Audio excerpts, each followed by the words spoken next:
are in the final moments of Nanog Hackathon 88, which has been going on for a little under 2 weeks. So let's check in with the organizers and participants of the event. This Nanog Hackathon, we decided to continue with the previous theme, interacting with sources of truth, as that worked pretty well the last time and we got some positive feedback from participants.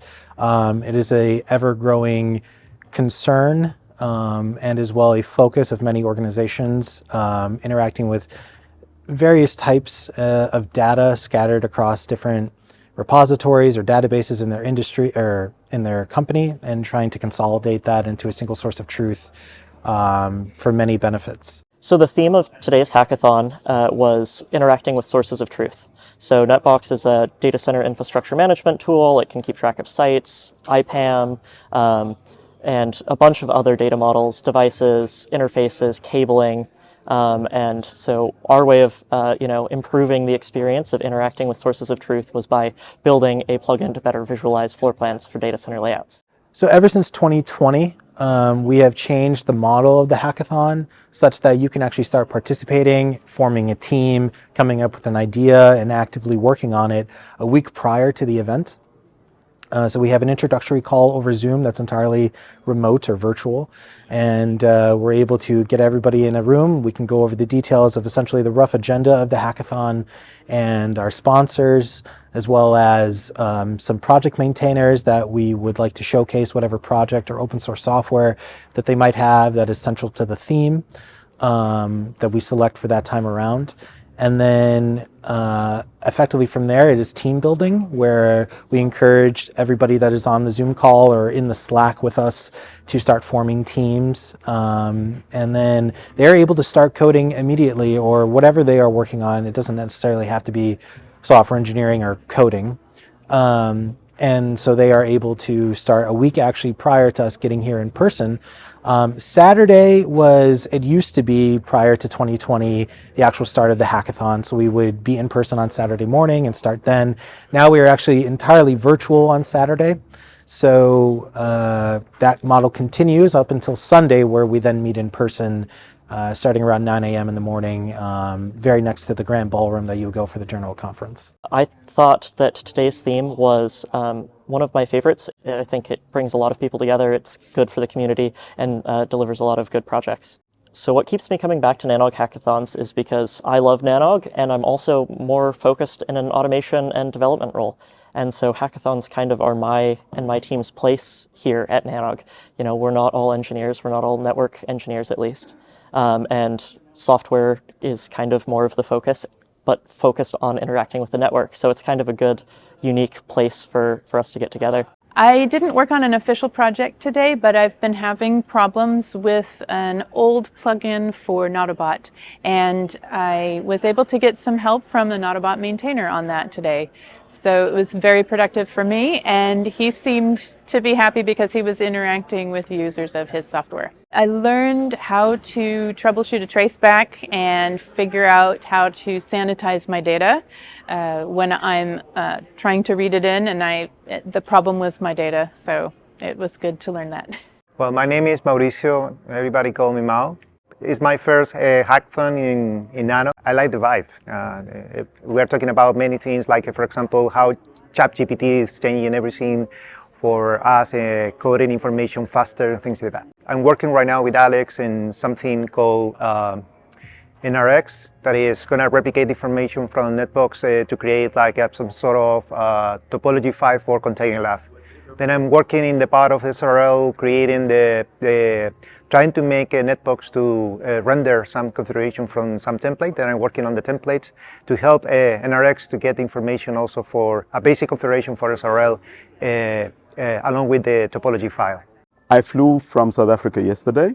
Why I traveled all the way from Africa to this event is because I am part of a global community, and I get to meet a lot of members of Nanog in South Africa at some of our local events. So this is my way of contributing to the community by also coming here and participating in Nanog.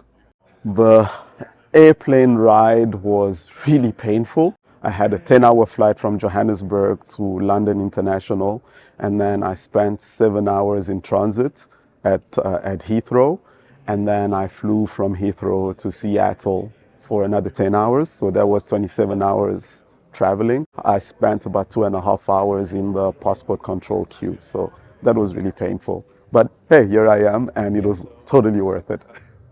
I've actually met Tony one other time. It was great to actually sit down at the hackathon and talk to him in person, though, because we've worked on virtual hackathons since 2020 and on lots of virtual projects outside of hackathons as well, and it's really nice to actually be in person.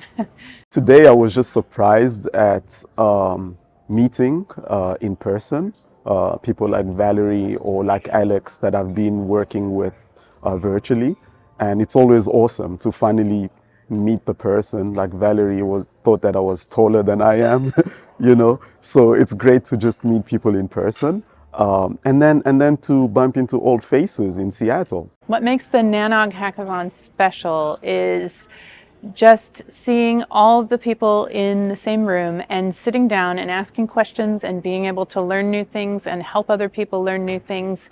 And it's a very collaborative environment, and everybody's really friendly, and you can ask anybody anything, and you can learn so much. The people who come here are really genuine technophiles who love to code, or who are trying to learn to code and want to be around other people and see what they are doing. And for me, that's what it was. I love to contribute to a community, and I wanted to see what others were doing in the space of network automation, and the NANOG Hackathon is a perfect place to find such people. And I've gotten to meet so many people who've contributed to so many great projects, and I get to be able to contact them whenever I need help, or whenever I have a question, or whenever I want to collaborate on something. So for me, this is like a great place to meet some of the best in the world and to collaborate. My experience today has been great. I have my team here with me, and we have worked all day today and yesterday working on a plugin for NetBox that is going to allow you to do data center floor plan mapping, which is a highly requested plugin for NetBox. So hoping to get that knocked out and deliver something that both us and the community can use. So you're essentially going to be able to, within a site in NetBox, be able to drop set rack locations within a background. You'll upload a background image of a floor plan, and then you'll set the scale of that background image using a reference line, and then you will be able to place racks on that floor plan that are related to the racks actually in NetBox dynamically, and then you'll be able to click into them, see details about the site, and as a way to better keep track of the physical layout of your sites. So our plugin will be able to be used by anyone that uses NetBox, and they will be able to just download the plugin and install it in their environment, and then they'll be able to model their site floor plan layouts within it. And it's been highly requested. It's one of the top requested plugins on the new NetBox plugin request board. So that's why we took that project. Why do I love the NANOG Hackathon? When I first was introduced to the NANOG Hackathon, I was a student at DePaul University in Chicago. I think it was NANOG 67, if I'm not mistaken.